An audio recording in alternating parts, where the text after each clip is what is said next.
Par rapport au troisième mandat d'Alpha Condé, vous êtes catégorique. C'est Alpha Condé qui n'a pas respecté les textes. Il a violé les textes. Qui a violé les textes. Mais par rapport au colonel Mamadi Doumbouya, vous dites que les journalistes sont en train de lui suggérer, de lui faire des suggestions. Est-ce que ce n'est pas du deux poids deux mesures? De toutes les façons, pourquoi deux poids deux mesures? Mais pourquoi vous vous interrogez? Pourquoi vous vous interrogez? Pourquoi vous vous interrogez? Combattu Dadis, parce que lui aussi. Mais il avait été très clair. On a dit les intentions. Dadis a dit je vais me présenter. Si je veux. Si je veux. Il avait dit clairement. Pourquoi? Vous étiez sur la première ligne. Je vais vous dire. C'est pour Dadis. Parlons des faits. Parlons des faits. Oui, on va parler des faits. Pour Monsieur Dadis Camara, moi et monsieur Jean-Marie Doré, on est allé nuitamment au camp pour le rencontrer. Il a dit qu'il va se présenter. Attendez, laissez-moi. Oui. Vous posez des questions, vous voulez qu'on aille dans votre sens. C'est pas normal. Oui. Mais il a refusé de nous recevoir. Jean-Marie Doré et vous? Bien entendu. On a vu le secrétaire général, le secrétaire permanent. Je sais que tu es du RPG. Le secrétaire général, le secrétaire permanent, Moussa Keïta. On est allé à une délégation pour avoir les positions claires. C'était l'ambiguïté. Total. Et par la suite, il y a eu des discours, il y a des attitudes. Il y a des... Ça, c'est important. Après, vous posez la question. Non, il n'y a pas d'ambiguïté, mais je ne dis pas exactement. C'était clair. Donc, il a exactement, il a exprimé avec certitude. C'est de ça que nous voulons savoir, M. Barou. Non, je sais. Parce que vous parlez d'intention, là. Non, il n'y a pas d'intention. Il ne faut pas que c'est les journalistes qui prêtent les intentions au colonel. Et pourtant, c'est à cause de ces intentions que vous avez combattu Dadis. Non, Dadis ou la mort, ça veut dire quoi? Dadis ou la mort? Oui. Je reviendrai plus dessus. C'est pas directement Dadis. Bon, soyez responsable. Vous manquez de responsabilité aux yeux de l'histoire de la Guinée. C'est une forme de révisionnisme dans d'autres pays. Dans d'autres pays, je vais être clair, dans d'autres pays, vous passez devant les tribunaux. Pas pour les raisons fermées ces médias. C'est une mise en cause de l'histoire de la République de Guinée. Maintenant, une petite question que j'ai dit aux 12 points, totale. les étapes à remplir pour le retour à l'ordre constitutionnel. Les 10 points ou les 12. Est-ce que selon vous aujourd'hui, leur évolution sur le terrain garantit le retour à l'ordre constitutionnel à la date républicaine? Parce que jusqu'à maintenant, l'avant-projet de la Constitution qui devrait être disponible au mois d'avril, nous sommes en fin septembre, le document n'est toujours pas disponible. Ça, c'est en 2024. Si vous pensez que le colonel respecte ses engagements de départ? Il ne les a pas... 2023, j'ai oublié. Il ne les a pas... Comment on appelle ça? Pour le moment, il les respecte. En quoi il ne les respecte pas? Non, la transition, elle est claire. Et moi, je vous dis, vous êtes responsables, vous, les journalistes. C'est vous qui êtes en train de cultiver cette histoire. Il va rester, il va s'amuser. Non, vous êtes en train de faire comme si ce qui est impensable... Excusez-moi. Vous êtes en train de faire comme si ce qui est impensable... Non. Mais ce qui s'est passé à New York, est-ce que pour quelqu'un qui est dans l'esprit de respecter ses engagements et de faire la transition, est-ce qu'il devrait se comporter les autres? Vraiment. Et aujourd'hui, c'est pire, Noé. Comme si c'était du théâtre, la vie nationale, il ne va pas respecter. Mais la charte, elle est claire. L'engagement vis-à-vis... On n'a pas dit qu'il ne va pas respecter. On n'a pas dit qu'il ne va pas respecter. Oui, allez-y. Vous dites que la Il faut partager ça, c'est important. Se poser des questions, à jeter le doute sur des possibilités de ne pas respecter des engagements faits à un pays sur la Bible et le Coran, et comme ça passe comme monsieur, vous êtes en train de faciliter les tâches des démagogues. Suivez. Vous êtes Baouri. vous avez interrogé l'opportunité dans le processus. Oui, je vais être clair. On a envoyé un mémo au président de la transition pour poser des questions par rapport à la gestion politique de cette transition, où il y a des manquements, où il y a des choses à améliorer, où il y a des questions et des réponses que nous devons attendre. Nous attendons ces réponses. Maintenant, je ne suis pas le gars qui va dire parce qu'il veut ça. Non, je ne suis pas dans cette perspective. Notre objectif, non, ça n'a rien à voir. Notre objectif, c'est que la transition réussisse. Oui, mais c'est ça. Attendez, laissez-moi terminer. Il faut que la transition réussisse. Et les textes sont clairs. Les engagements sont publics. On va tout faire pour que l'opinion soit avertie et que les autorités actuelles ne se tombent pas dans les travers d'une culture démagogique qu'une campagne peut favoriser en disant c'est possible, c'est possible. Non, lorsqu'on cultive cette campagne démagogique, parfois sans le vouloir, on facilite la tâche des démagogues qui vont dire c'est possible, donc on y va. Vous comprenez ça? Excusez-moi, je termine. Alors que les textes sont clairs. la question du retour à l'ordre constitutionnel a été abordée dans les coulisses des Nations Unies, avec le secrétaire général des Nations Unies, avec la secrétaire générale de l'OIF, avec d'autres responsables. C'est ce qu'on vous a dit?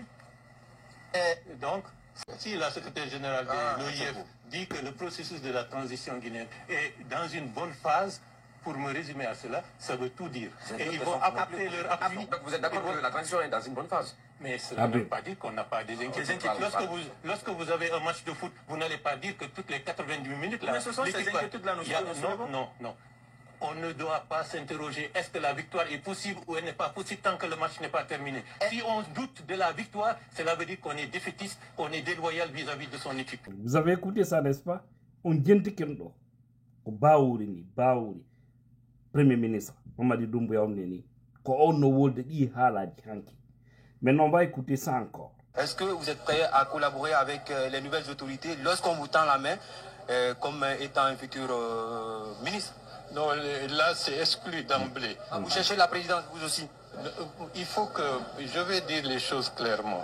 Il faut donner à César ce qui appartient à César. Qu'est-ce que vous appartient, M. Baouri? Non, les partis politiques doivent concourir à apaiser la situation nationale, à se préparer pour les élections à venir. Très bien.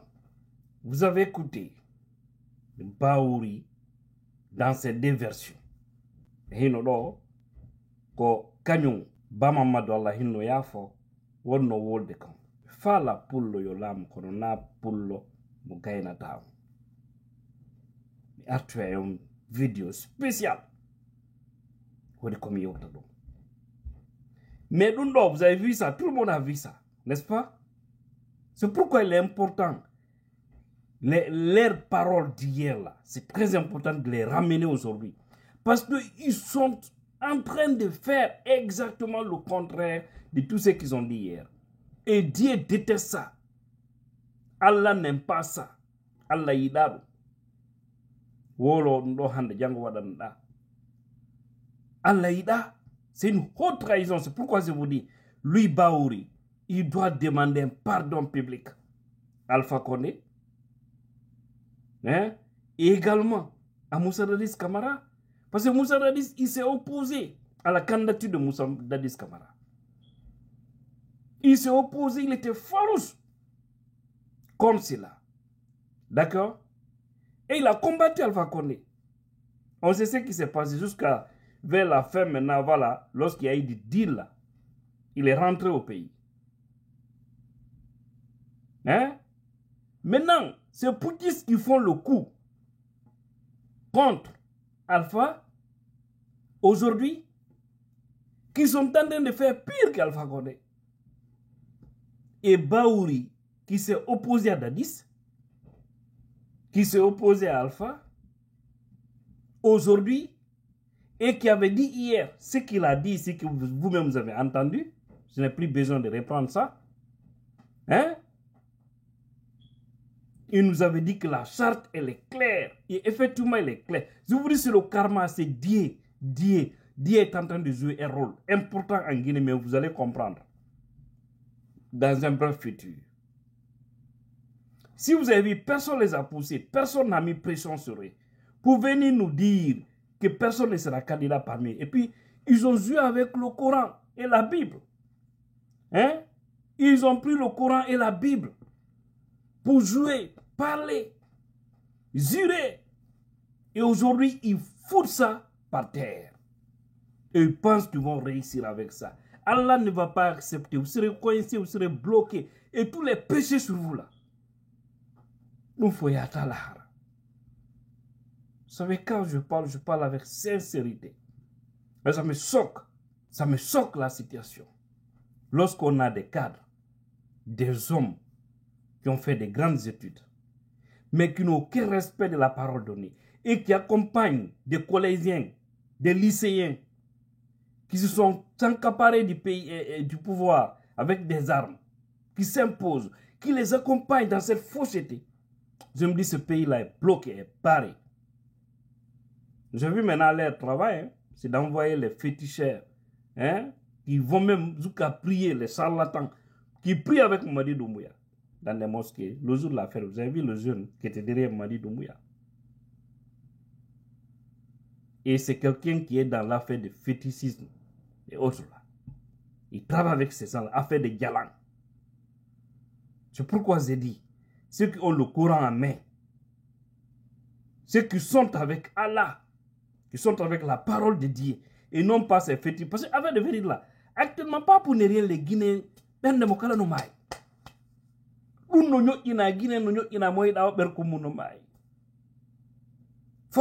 Les gens sont soumis actuellement en Guinée. Ce n'est pas fortuit. Il y a affaire de gris-gris, il y a affaire de fétiches dedans.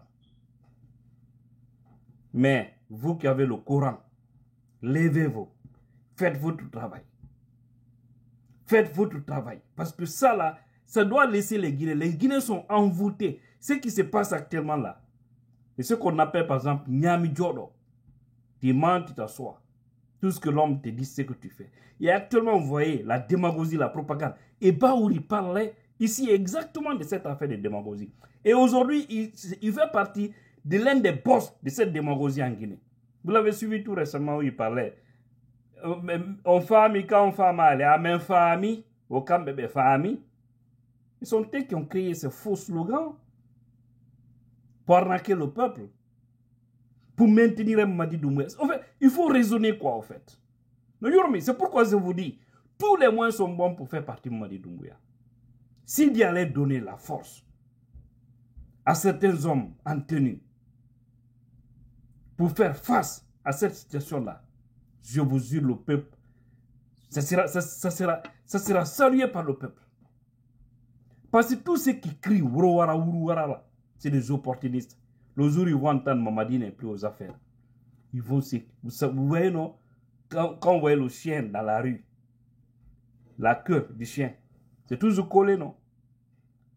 Hein? C'est collé. Il n'y a pas de bruit. Mais quand il est chez lui, c'est comme ça. Vous voyez, non? Donc c'est comme ça, ces opportunistes, actuellement, parce que oui, ils pensent que la situation est contrôlée, ils pensent que oui, et ils sont permis de tout faire, ils font du n'importe quoi, n'est-ce pas? Mais le jour où vous allez entrer, Bogoum, Mamadi n'est plus aux affaires, ils vont la fermer. Tous et toutes. Personne. Vous ne verrez personne dehors. Et nous, je vous jure sur l'honneur, Inch'Allah, nous allons mettre terme à cela. Et rassurez-vous que si Dieu nous donne santé et longévité, nous là, nous allons diriger la Guinée là. Nous allons diriger. Et on connaît tout le monde. Personne ne viendra faire les yeux d'eau. On va mettre terme à cela en Guinée. Ça va arriver, quel que soit le temps. Nous aurons quelque chose à dire. Il n'y aura pas de règlement de compte, mais nous allons mettre terme à cette manigance, à cette malhonnêteté, à tous ces œufs-là. S'il vous plaît, si vous voulez, enregistrez cette vidéo, gardez-la. Parce que ce que je vous dis là, ça va arriver. Vous pensez être fort, je vous ai toujours dit, c'est le temps qui est fort, ce n'est pas l'homme. Où est Dadis aujourd'hui? Ils l'ont gracié, non? Et c'est pour des raisons purement politiques. Sinon, Coplan Pivi, lui aussi, il est gravement malade. Mais pourquoi ils n'ont pas... ils n'ont pas gracié Coplan Pivi? Pourquoi ils n'ont pas gracié? Et jusque-là, les enfants de Coplan sont dans les mains de ces poutistes. Hein? Ils ne sont pas reconnaissants, ces gens-là. Tous ceux qui les ont fait du bien, ils ont, au retour, ils les ont cognés avec l'ingratitude. Et vous avez tous suivi l'imam Salifou Kamara. C'est beaucoup aimé. Beaucoup aimé. Et exactement ce que nous attendons de nos religieux. Devant Mamadi, devant tout le monde, dans son sermon, il a carrément dit d'éviter des accusations, évitez d'accuser votre procès, évitez de faire du mal à votre procès, évitez d'être ingrat dans cette vie. Et tout ce que le vieux disait, exactement, ça résumait la gestion de Mamadi Doumbouya. Et la Maman Sali Kamara, premier membre de la mosquée de Faisal. J'ai beaucoup aimé. Voilà des messages qu'il faut vraiment véhiculer. Aujourd'hui, regardez tous les bienfaiteurs de Mamadi, il les a trahis. À commencer par les forces spéciales.